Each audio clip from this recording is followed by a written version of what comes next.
Ako si Filimon Pelegro at samanin niyo ako ngayong araw sa aking pagbabahagi ng aking mga natutunan sa webinar na may tema na Enriching Spirituality Through Reverence for the Elderly.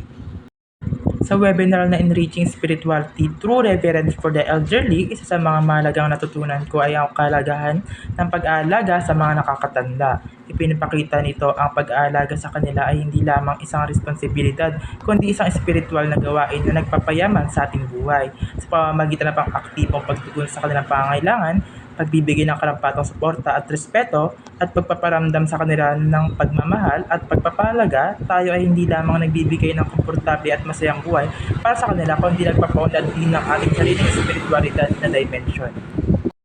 Ang dalawang facts naman na nakuha ko sa webinar ay may mga ilang bansa na karaniwang ipinapadala ang mga matatanda sa mga nursing homes o care facilities para doon alagaan. Ngunit sa Pilipinas, ang pag-aalaga sa mga matatanda ay itinuturing na mahalagang bahagi ng pamilya at kultural na responsibilidad. At pangalawa naman dito ay yung sakit na Alzheimer disease. Ang mga kondisyong ito ay maaari daw magdulot ng malaking pagbabago sa personalidad at kognitibong function na maaaring magmukhang pag-uugali ng mas bata sa edad, at maraming matatanda ang nagkakaroon daw na ito.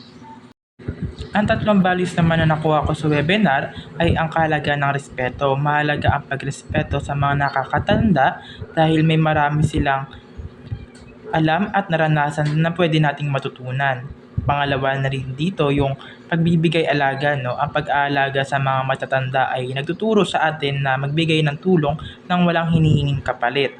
So yung pangatlo is yung pagbibigay pasasalamat. Dapat tayong magpasalamat sa mga nakakatatanda dahil marami silang naitulong at naibigay sa atin. Ang apat naman na isa sa buhay ko, una na dito yung pagbibigay respeto. Ipakita ang paggalang sa kanila sa pamamagitan ng pakikinig at pagbibigay ng halaga sa kanilang mga sinasabi at payo. Pangalawa na dito yung pagbibigay suporta, no?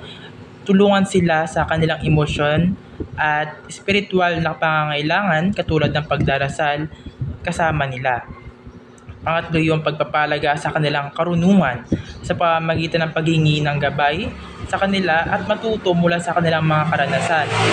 At panghuli na dito yung aktibong pagtulong sa kanilang pang-araw-araw na pangangailangan. Yun lamang at maraming salamat.